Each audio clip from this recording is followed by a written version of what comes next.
Well, welcome everybody.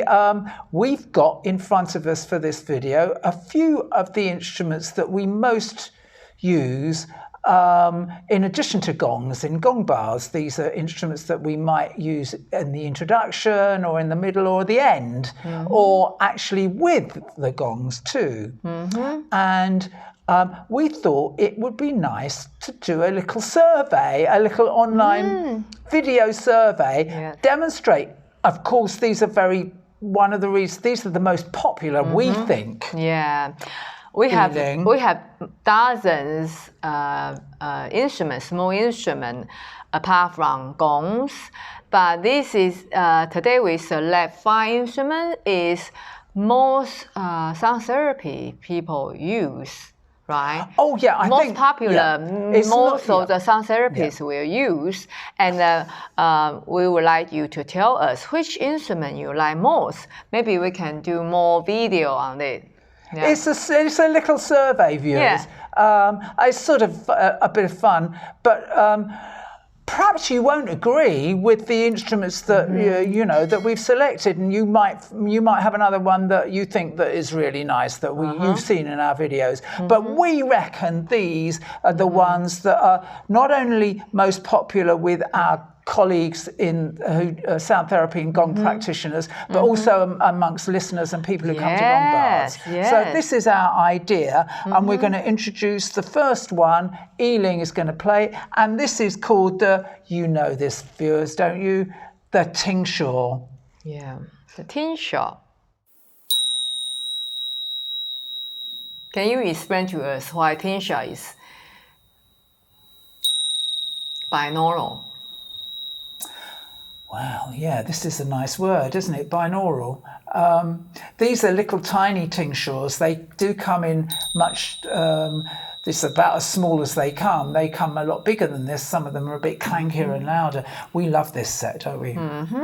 And we often use it at the beginning and at the end of gong bars because it's very focusing, I think. How about the binaural? Yeah, the binaural aspect of it is very interesting. These are very high-pitched. They look the same size, these tiny little cymbals. They really do. But they're one is very slightly bigger than the other. And so this gives them their characteristic sound. And when you hear them up close, I don't know whether you can hear this over the airwaves, so to speak, but we get this sort of wavering sound. It's not just a constant ting, it sort of wavers. The best way of describing it is like this, because we've got 2 different parts of the instrument and they are resonating with each other. And what's happening is that because they're slightly differing size, very close but slightly different, they're creating this what do we call it? The difference, and it's actually the difference. I know the left ear and the right ear, maybe only 1 hertz difference. It's very, very low. It's a very, very big. The difference is very slight. So the actual human ears can tell the difference, but it really go to your brain. It really have effect. And this you talk about binaural, the slightly different is only well-made tingsha.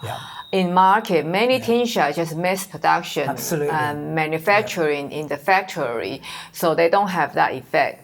So these were binaural. We've had tingsha in the world for many hundreds, if not thousands of years.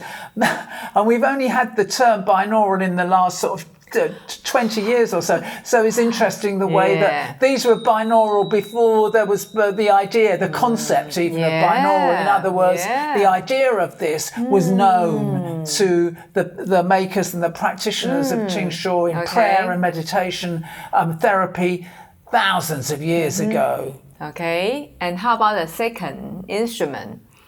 Is we could have talked all next time if you like this we can talk about so you can leave the comments which one you want to know more. People do remark upon the fact they like it, and then this is an old favorite of everybody, is talking about instruments that are hundreds, thousands of years of heritage. Well, this is probably the most well-known amongst sound therapy instruments, the lovely, beautiful singing bowl, which we know they come in all shape. They don't come in all shapes and sizes, they come in all sizes.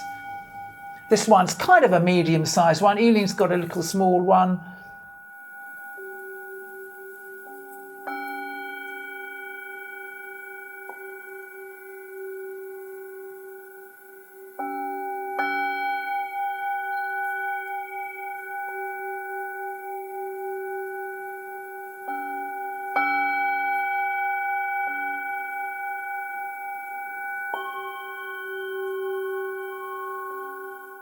Suddenly, energy shifts so quiet.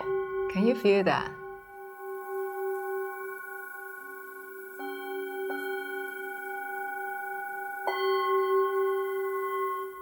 Okay, this is the second singing bowl.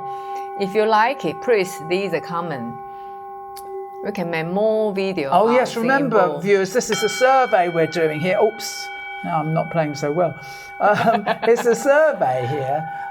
One thing I was going to say, Eileen, we didn't practice, we didn't rehearse this, but I thought we were only going to play one singing bowl, but because we were playing two, we also got, and this is another thing that is very attractive about singing bowls, this you've got a little set, or some people will play a whole number of singing bowls. They resonate together and you get these beautiful choir-like sounds. Here we've got a little duet of singing bowls and they're resonating between the two. We're not just hearing the beautiful tone of each. And I think that's another really attractive quality about singing bowls when you're playing them this together. Is number two. Yeah.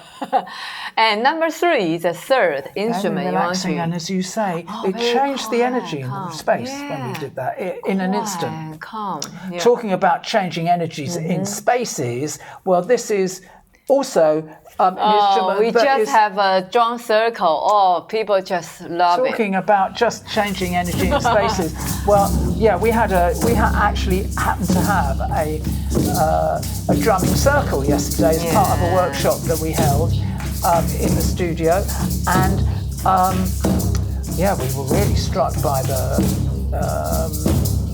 change in the energy when we started playing these things. And of course, these are very different to singing bowls. I mean, they're very powerful.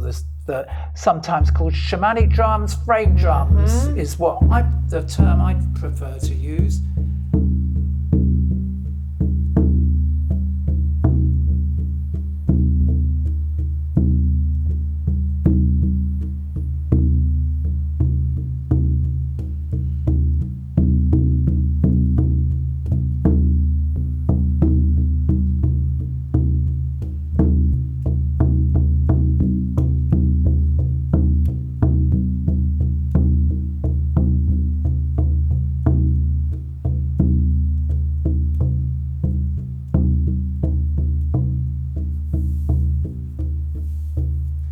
If you experience the drum circle, yesterday the drumming was so brilliant. Everybody just so enthusiastic, or the energy, not only energy shift, some people sharing about the heart chakra open. If you want to come, please leave the message down below. I will contact you. Yeah, we're planning to have some regular drum circles in the new year. One thing I would say about this was that just then, viewers, I was playing this quite gently, and this is the way that I would commonly play it, at this sort of gentle, soft way, in the context of a sound immersion gong bath. What Eiling's talking about yesterday was we had a whole big group, and many of them were playing these drums together, and they were and we were playing them. I was leading the group, and we were playing them quite loud. And there were a lot of us all playing them at the same time. So it was everybody go crazy, seems so, and very into it.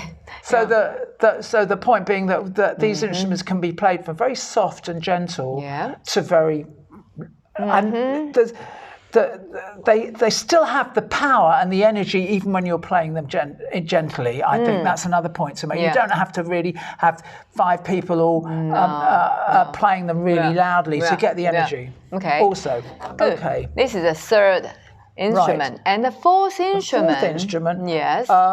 Is the tank drum.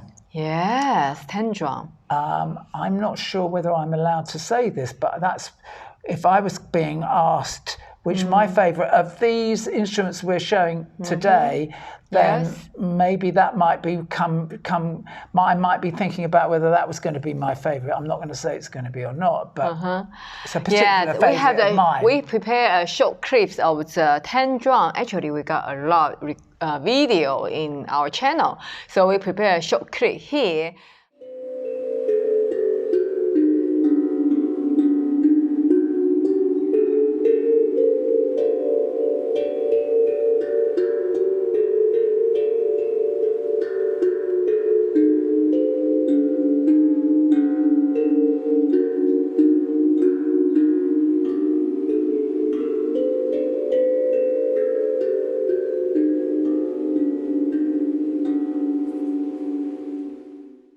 And tell us if you like the fourth element we prepare for you is a tank drum. Please leave the comments below. One thing I was going to say about these tank drums is that I was aware of tank drums, and I was never really that bothered about them before we met the maker of the tank drums that we have here. Oh yeah, you know, and they really are special. I have to interrupt you. They really are something special. I have to interrupt you. Many of our students say, "Oh, tank drum, I have one," and also they bought it in Taobao, Chinese website. Until they play the tank drum here, they really hear. So that's very different. Yeah. We always say that the instrument manufacturing, the big mass production is one thing, but if the maker, how do you say in English, the artisan. Yeah, artisan maker. Artisan maker. Yeah, good word. They really use their ears. Craftsman, real craftsman. They tune every instrument. That's totally different with machine made. But there's a passion in that. Of course, the price is different. The maker has put some of his passion and energy into the instrument, and this particular one, the scales of these instruments are beautiful, I think. And here, you had an example. We come of to that. the end of this video. Is right. Normally, in the end. Yes, we would sometimes use them at the beginning, but normally we use these at the end of gong bars.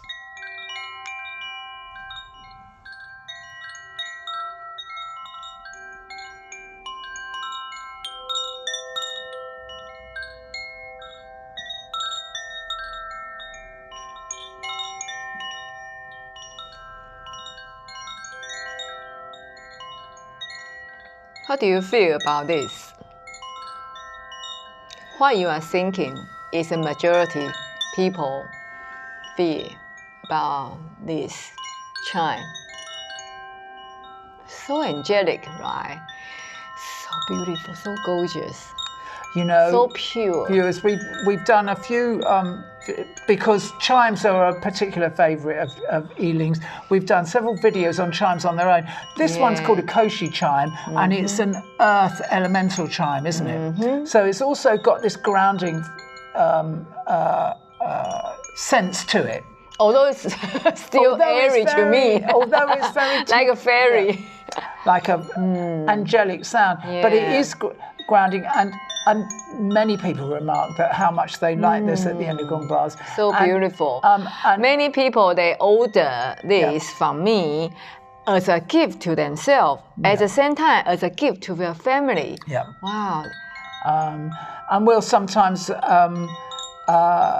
use more than one of these played together, which is also gives us a sense of the resonance between the two different instruments. We might use two different elemental koshi chimes, but that's a very popular instrument, isn't it? Yeah. Tell us, what do you like? Please leave the comment in below. Maybe we'll make more video in the new year. And we wish you a peaceful and calm and healthy new year. We see you next time. Bye for now. Bye.